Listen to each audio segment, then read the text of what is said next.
Friends, ತುಳುನಾಡ ಅಡುಗೆ ಮನೆಗೆ ಸ್ವಾಗತ. ನಾವಿವತ್ತು ಬೂದು ಕುಂಬಳಕಾಯಿಯಿಂದ ಮಜ್ಜಿಗೆ ಹುಳಿ ಹೇಗೆ ಮಾಡೋದಂತ ನೋಡೋಣ. ಮಜ್ಜಿಗೆ ಹುಳಿಯು ತುಂಬಾ ಟೇಸ್ಟಿಯಾಗಿರುತ್ತದೆ. ನಾನಿಲ್ಲಿ ಅರ್ಧದಷ್ಟು ಬೂದು ಕುಂಬಳಕಾಯಿಯನ್ನು ತೆಗೆದುಕೊಂಡಿದ್ದೇನೆ. ಅದನ್ನೀಗ ಕಟ್ ಮಾಡಿಕೊಳ್ಳುವ. ಅದರ ಸಿಪ್ಪೆ ಹಾಗೂ ಒಳಗಿನ ತಿರುಳನ್ನು ತೆಗೆದುಕೊಳ್ಳಬೇಕು. ಫ್ರೆಂಡ್ಸ್, ನನ್ನ ಈ ವಿಡಿಯೋಸ್ ನಿಮಗೆ ಇಷ್ಟ ಆದರೆ ಪ್ಲೀಸ್ ಲೈಕ್ ಮಾಡಿ, ಕಮೆಂಟ್ ಮಾಡಿ. ಹಾಗೆ ನೀವಿನ್ನೂ ನನ್ನ ಚಾನಲನ್ನು ಸಬ್ಸ್ಕ್ರೈಬ್ ಮಾಡದೆ ನೋಡ್ತಿದ್ರೆ ಸಬ್ಸ್ಕ್ರೈಬ್ ಮಾಡ್ಕೊಳ್ಳಿ. ಪಕ್ಕದಲ್ಲಿರುವ ಬೆಲ್ ಬಟನನ್ನು ಕ್ಲಿಕ್ ಮಾಡಿ, ಆಲ್ ಅಂತ ಕ್ಲಿಕ್ ಮಾಡಿ. ನಾನು ಹಾಕುವ ಎಲ್ಲ ವಿಡಿಯೋಸ್ನ ನೋಟಿಫಿಕೇಷನ್ ನಿಮಗೆ ಬರುತ್ತದೆ. ಹಾಗೆ ನನ್ನ ಚಾನಲನ್ನು ಸಪೋರ್ಟ್ ಮಾಡಿ.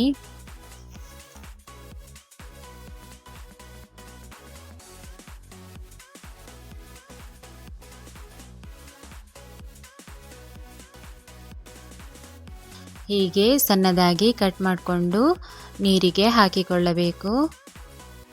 ನೋಡಿ, ಎಷ್ಟು ದೊಡ್ಡದಾಗಿದ್ದರೆ ಸಾಕು. ಅದೇ ರೀತಿ ಎಲ್ಲವನ್ನು ಕಟ್ ಮಾಡಿಕೊಳ್ಬೇಕು.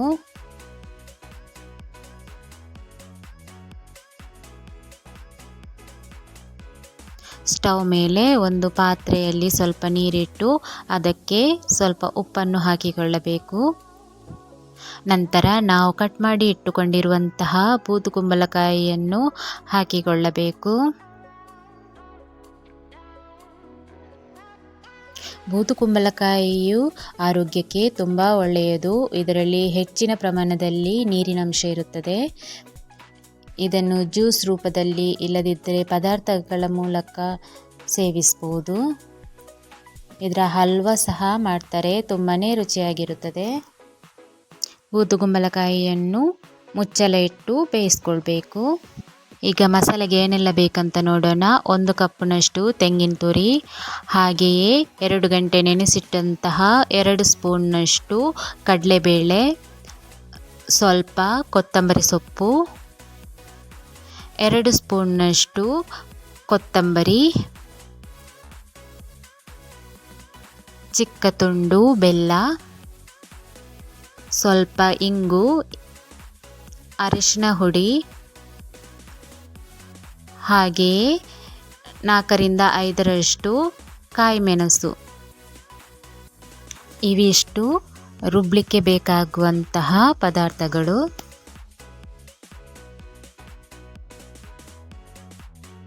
ನಾನಿಲ್ಲಿ 3/4 ಕಪ್ನಷ್ಟು ಮೊಸರನ್ನು ತೆಗೆದುಕೊಂಡಿದ್ದೇನೆ. ಚೆನ್ನಾಗಿ ಬೀಟ್ ಮಾಡಿಕೊಂಡು ಇಡಬೇಕು. ನಂತರ ಒಗ್ಗರಣೆಗೆ ಎಣ್ಣೆ, ಸಾಸಿವೆ, ಒಣಮೆಣಸು ಹಾಗೆಯೇ ಕರಿಬೇವು.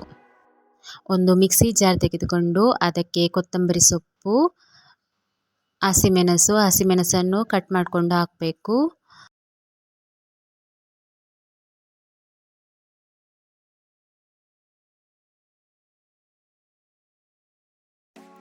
ಬೆಲ್ಲ, ಹಾಗೆಯೇ ಇಂಗಿನ ಹುಡಿಯನ್ನು ಸಹ ಉಪಯೋಗಿಸ್ಬೋದು. ನೆನೆಸಿಟ್ಟ ಕಡಲೆಬೇಳೆ, ಹಾಗೆಯೇ ತೆಂಗಿನ ತುರಿ,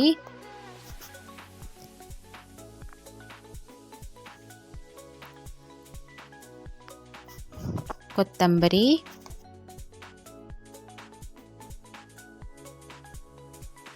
ಅರಶಿನವನ್ನು ಹಾಕಿಕೊಳ್ಳಬೇಕು. ನಂತರ ಸ್ವಲ್ಪ ನೀರು ಹಾಕಿಕೊಂಡು ನುಣ್ಣಗೆ ರುಬ್ಬಿಕೊಳ್ಳಬೇಕು. ಈಗ ನಾವು ಬೇಯಲಿಟ್ಟ ಬೂದು ಕುಂಬಳಕಾಯಿ ಬೆಂದಿದೆ. ಅದಕ್ಕೆ ನಾವು ರುಬ್ಬಿಟ್ಟುಕೊಂಡಿರುವಂತಹ ಮಸಾಲೆಯನ್ನು ಹಾಕಿಕೊಳ್ಳಬೇಕು.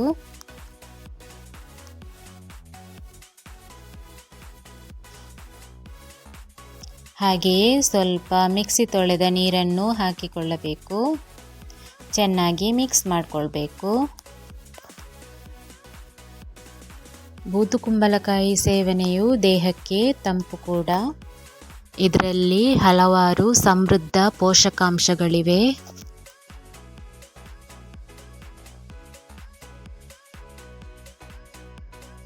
ಮುಚ್ಚಳ ಇಟ್ಟು 1 ಕುದಿ ಬರುವವರೆಗೆ ಬೇಯಿಸ್ಕೊಳ್ಬೇಕು.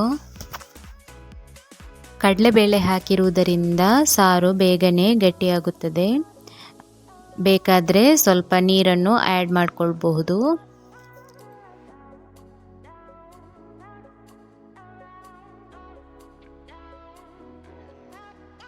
ನಂತರ ರುಚಿಗೆ ತಕ್ಕಷ್ಟು ಉಪ್ಪನ್ನು ಸೇರಿಸ್ಕೊಳ್ಬೇಕು.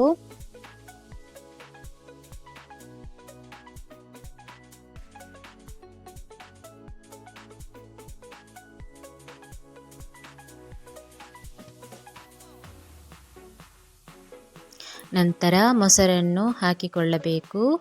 ಸ್ಪೂನ್ನಲ್ಲಿ ಚೆನ್ನಾಗಿ ಬೀಟ್ ಮಾಡಿಕೊಂಡು ಹಾಕೊಳ್ಳಿ, ಗಟ್ಟಿ ಗಟ್ಟಿಯಾಗಿರಬಾರ್ದು. ಎಲ್ಲವನ್ನು ಚೆನ್ನಾಗಿ ಮಿಕ್ಸ್ ಮಾಡಿಕೊಂಡು ಇನ್ನೊಂದು ಕುದಿ ಬರುವವರೆಗೆ ಕುದಿಸಿಕೊಳ್ಳಿ.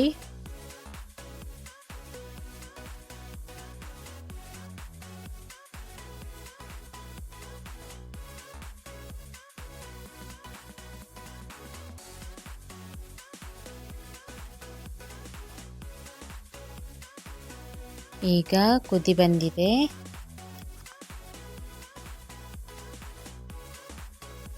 ಇಷ್ಟಾದರೆ ಸಾಕು. ನಿಮಗೆ ಸಾರು ಸ್ವಲ್ಪ ನೀರು ಬೇಕಂತ ಅನಿಸಿದರೆ ಸ್ವಲ್ಪ ನೀರು ಆ್ಯಡ್ ಮಾಡ್ಕೊಳ್ಬೋದು. ಈಗ ಒಗ್ಗರಣೆಗೆ ರೆಡಿ ಮಾಡಿಕೊಳ್ಳುವ. ಸ್ಟವ್ ಮೇಲೆ ಒಗ್ಗರಣೆ ಪಾತ್ರೆ ಇಟ್ಟು ಅದಕ್ಕೆ 2 ರಿಂದ 3 ಸ್ಪೂನ್ನಷ್ಟು ಎಣ್ಣೆಯನ್ನು ಹಾಕಿಕೊಳ್ಳಬೇಕು. ನಂತರ 1 ಸ್ಪೂನ್ನಷ್ಟು ಸಾಸಿವೆಯನ್ನು ಹಾಕಿಕೊಳ್ಳಬೇಕು.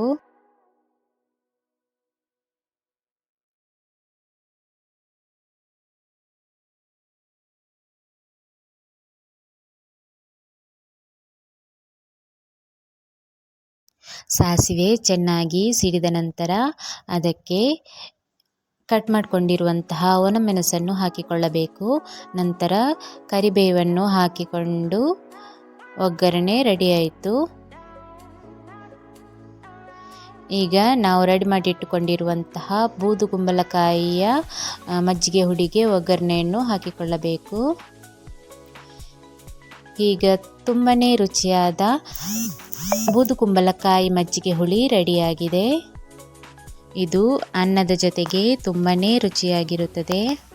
ನೀವು ಒಮ್ಮೆ ಮನೆಯಲ್ಲಿ ಟ್ರೈ ಮಾಡಿ ನೋಡಿ, ಖಂಡಿತ ಇಷ್ಟಪಡುತ್ತೀರಾ. ಹಾಗೆ ನಿಮಗೆ ಈ ವಿಡಿಯೋಸ್ ಇಷ್ಟ ಆದರೆ ಪ್ಲೀಸ್ ಲೈಕ್ ಮಾಡಿ, ಕಮೆಂಟ್ ಮಾಡಿ, ನಿಮ್ಮ ಫ್ರೆಂಡ್ಸ್ಗೆಲ್ಲ ಶೇರ್ ಮಾಡಿ.